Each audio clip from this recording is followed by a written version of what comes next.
Hi, my name's Ryno, a self-proclaimed Paladin god in video games, and welcome to Every MMO Always Paladin, the series where I try to play every MMO and I always play Paladin.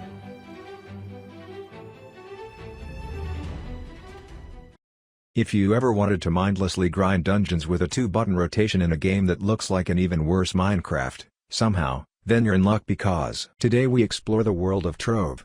In addition to being really good at MMOs, I am also really good at Minecraft.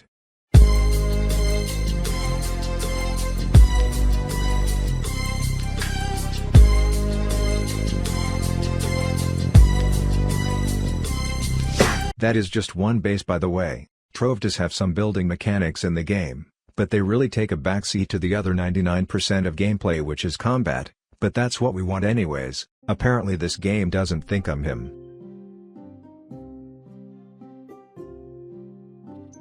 Let's begin. I forgot I played this game before, when I was just a young acolyte and not the paladin I am today, so I spawned in on a random character already leveled, barely, so I had to restart as a paladin. Okay, I know the class says knight, but that is just this game's bougie way of saying paladin. If you notice my character is transparent, don't worry, you're not hallucinating, that just means I am in build mode. Better. You can see my hotbar shows a few locked abilities. I will explain what those do as we unlock them. For now, we will travel to the Trove hub portal. Free rewards are always fun. But we came here to kill shit. This is my basic attack. This Skyrim-like HUD bar is showing me a dungeon ahead. But I was too dumb to notice things designed for 5-year-olds on a Nintendo Switch to understand, so I killed this goat instead. This is the dodge ability, by the way. I hit a tree for scientific research. At some point I leveled up and locked my secondary ability now. And also figured out how to summon my mount. This game is unique because you can mount instantly and in combat and in dungeons, so it helps you to kite mobs or speed through dungeons, ultimately giving the player the power to do some cool tech. Now I stumbled on my first dungeon boss, which is really just this gauntlet I trigger. Some dungeons will have real bosses, some have gauntlets, but at the end of either you get a chest with loot that you have to break open. I am false a failure, my nigga, I got drip. With this sick new sword I was off to World 2. These new mobs didn't exactly fall over, but they still were not hard. I also leveled up to unlock my first special attack, Charge.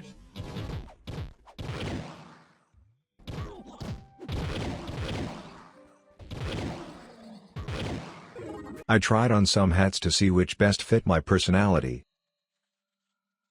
And we're off.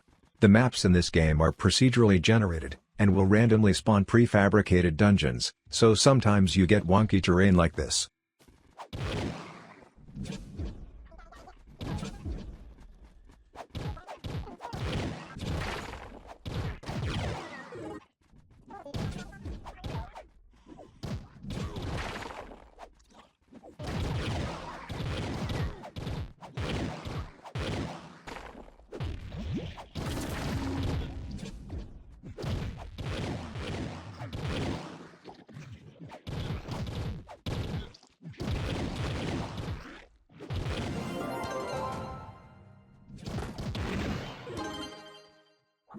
At this point you have seen most of the gameplay: find dungeons, kill things, loot. But this is my final ability I unlocked, which heals me and shields me from incoming damage. I decided to move on to the next world because of how easy everything has been.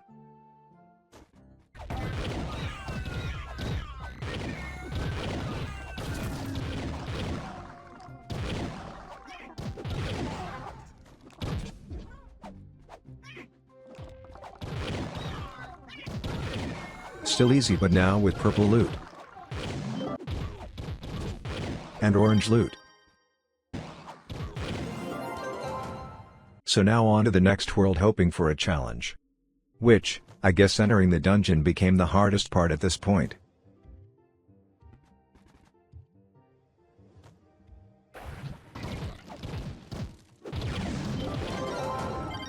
but I got good at parkour.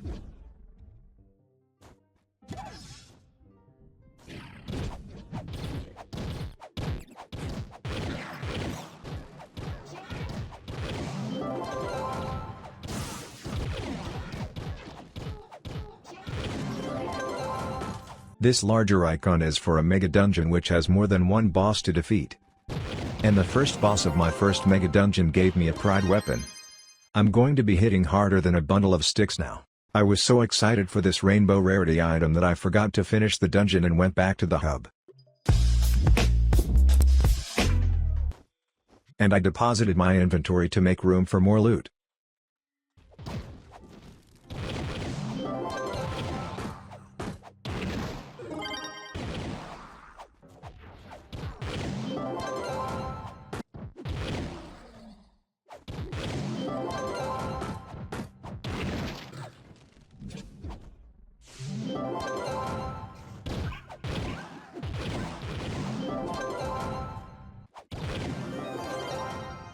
Now that we are level 13, we have unlocked the next world.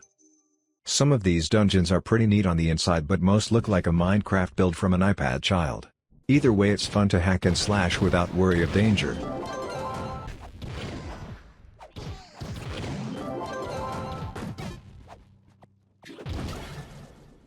Okay, I spoke too soon.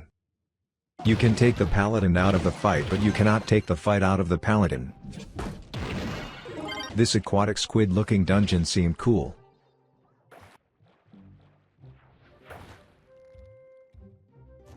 If only I could figure out my way in.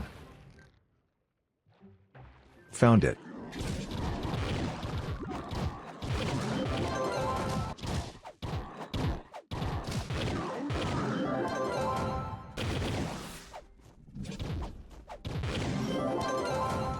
I seriously kept this same grind up, find dungeon, kill boss, repeat, for hours. Only to get loot that increased my stats and never once changed up my rotation or playstyle. I eventually got to the next world, which looked a lot like a blocky candy land. Same shit, different sprinkle.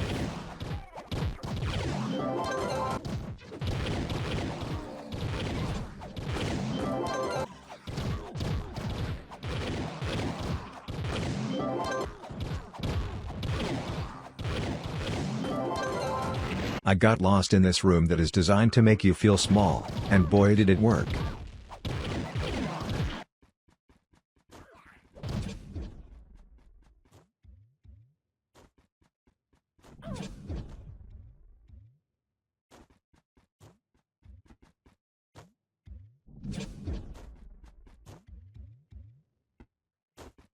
So I teleported back to the hub.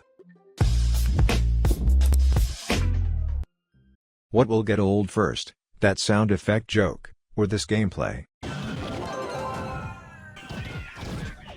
I spent like another hour doing the same thing as the first 3 hours, and then headed to Tutorial Island to clean out my inventory. I also got this chicken pet.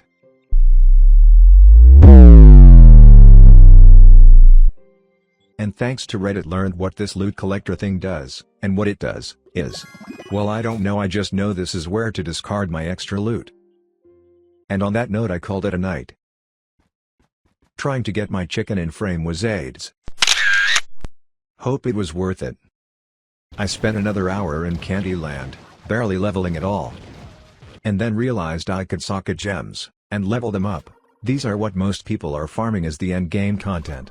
They try to max their gem stats. But they also help in the early game to boost your stats.